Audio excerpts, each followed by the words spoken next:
This is my second time filming this because the first time I got like really sidetracked and I did not get to the point at all. This is a video from myself to myself about a topic that I really want to ingrain in my brain, and also like it's very uncomfortable for me to talk about, so I know I should probably talk about it more to get like over it, if that makes sense. So if you see me fixing my hair or talking a lot with my hands, it's because I'm trying to focus and trying to get my point across. And I also did not sleep too well last night, so I'm also drinking coffee for that reason, to help me stay focused and awake. And I'm also probably going to be dehydrated after this, so remind me to drink water or like Pedialyte. But most of these talking videos are messages from myself to myself to not forget and like help me keep myself on track, because you know, as humans, I think we tend to forget certain things that you want to kind of stay on track about, you know, if they're not easy to follow. So this topic is basically how coming out of my shell has gotten me so much growth in like a good way, and staying quote unquote comfortable has lost me so many opportunities in the sense of like some things that I want to do. I'll give you examples. Let's see.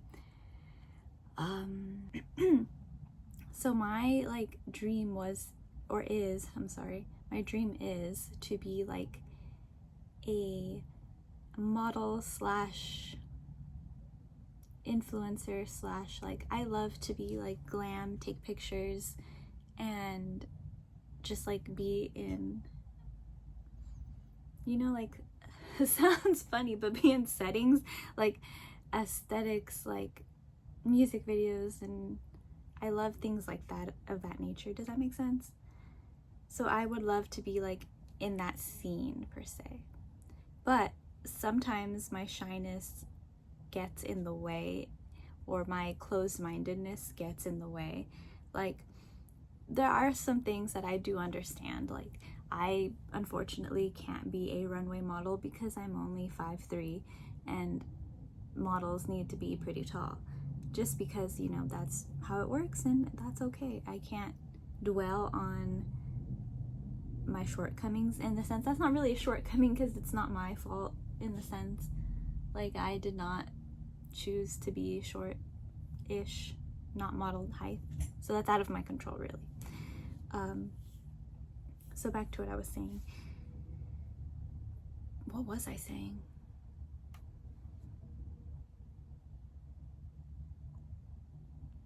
Hold on. Okay, I remembered. So basically, that's my dream, and my shyness has gotten in the way of that, right? Okay.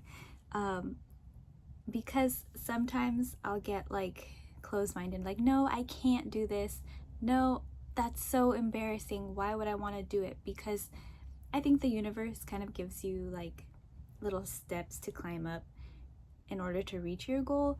So if you don't want to like work it at the bottom, but you want to like have the fruits of your labor already, then it's like, it doesn't work that way, if that makes sense. Like, if I want a lemon poppy seed muffin, but I don't want to go to the store, buy the ingredients, put them together, put it in the oven, wait the 45 minutes plus 15 minutes for it to cool down, and then enjoy it. I just want the muffin, but I don't want to buy one at the store or like at a bakery because I want it my way.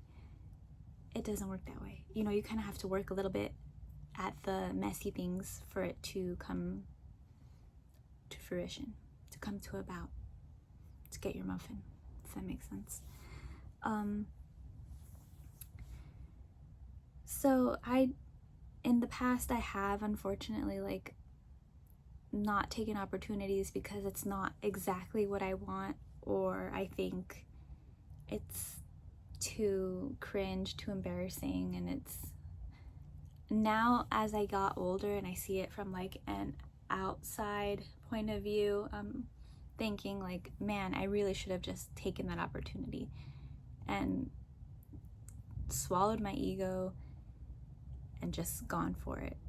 Because, like I said, coming out of your comfort zone really does give you a lot of opportunities. Take, for example, when I went to the LA Apparel casting.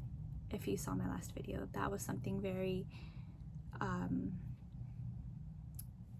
not embarrassing because I wanted to do it, but like very hard for me to do, because there's a bunch of other girls and boys there, and it's like you're literally being watched and like judged for your looks and to see if they want to choose you for their specific project.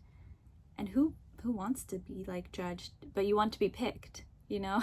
So you can't just be picked without being judged in that setting, you know?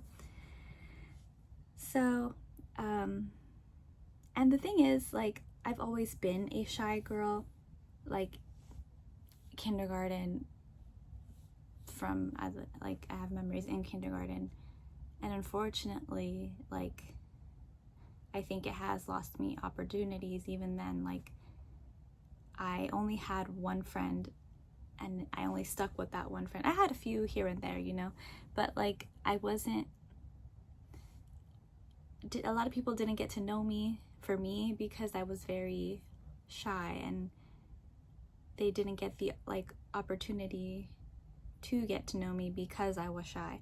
Now here, I guess like my definition of shy is different, I'm sure, from like your definition of shy, because some people will be like, well, if she's so shy, why is she filming herself and talking for 7 minutes and 5 seconds? Like, that's hard for some people to do. For me, I don't know why it's easy.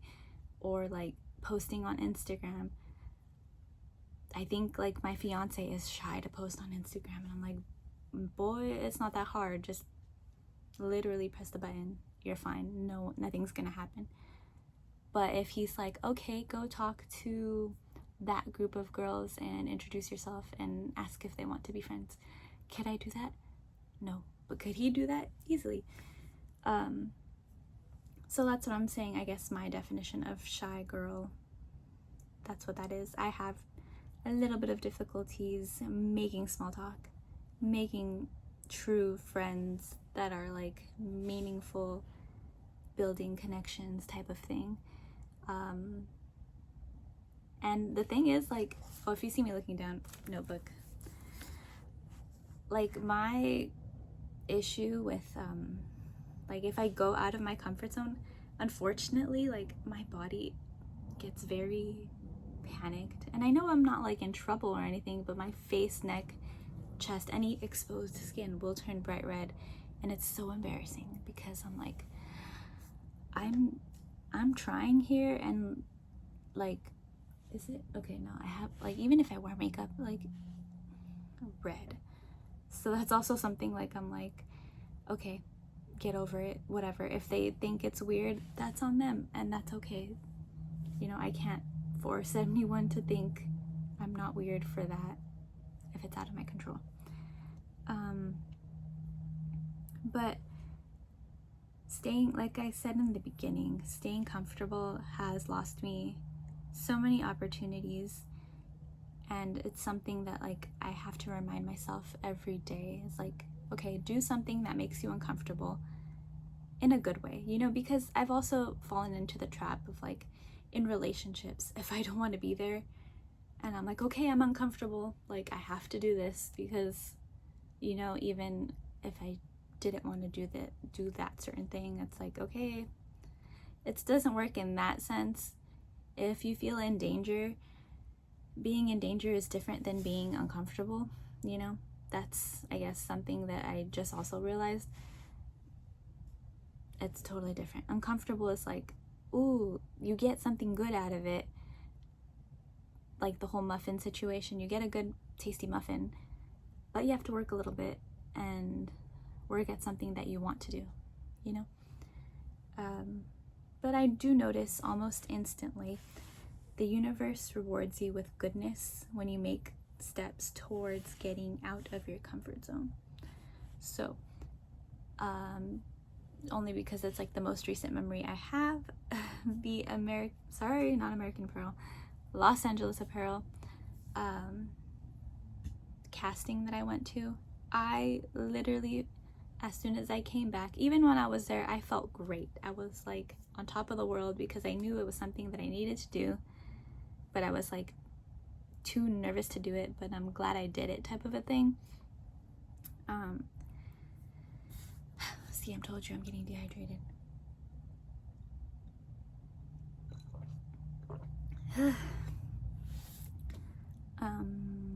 But back to what I was saying. While I was there, I was talking to people in real life and actually making connections. Sure, it wasn't my ideal situation. Like, I didn't get their names or Instagrams or like beyond that, but talking to someone even in person, like outside in an uncomfortable setting, was like a big deal for me, and I like celebrated that victory, you know, and I felt good. I was grateful that I was there and I was talking, and I felt good. I felt pretty. I mean, even if they didn't choose me, excuse me, which I don't think they did, but it's okay, because I would probably do it again, and I had a lot of fun doing it, and I would love to do another one for someone else because I had a good experience, and I'm glad I did it. And I think that's what's important. But did I miss any points here? In closing thoughts, coming out of my shell is something that I'm working on every day, and I will continue to work on every day. And if you have similar problems, you know, obviously I'm going through the same, and it's not even a problem really, it's just a challenge. I'm going through the same challenges as you might be, and in the end, I hope for the best for you as I hope for the best for myself. And I think we're all very deserving of getting what we want in the end. Truly what we want, not what like your mom wants, your grandma wants, society, if you will. You know, if you want to be a singer, be a singer. Don't go to college if you don't want to go to college.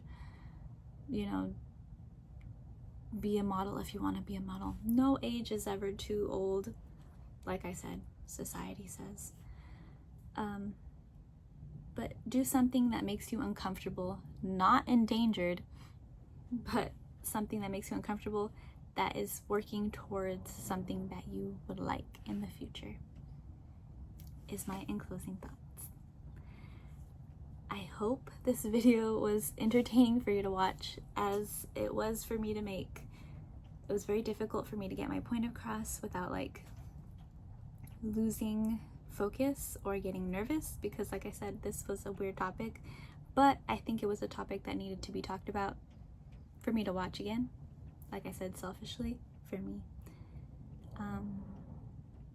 But I think that's all I wanted to say for today. I don't know. I will see you later. I might take a nap because I'm pretty tired. I used these eye drops, which I don't have. They're from Target actually, because I used Visine eye drops because my eyes get so red and itchy and tired. But I think Target has their own brand, and they worked really well. Like, my eyes, for being like exhausted, aren't that red. And that was not important for me to say, but bye.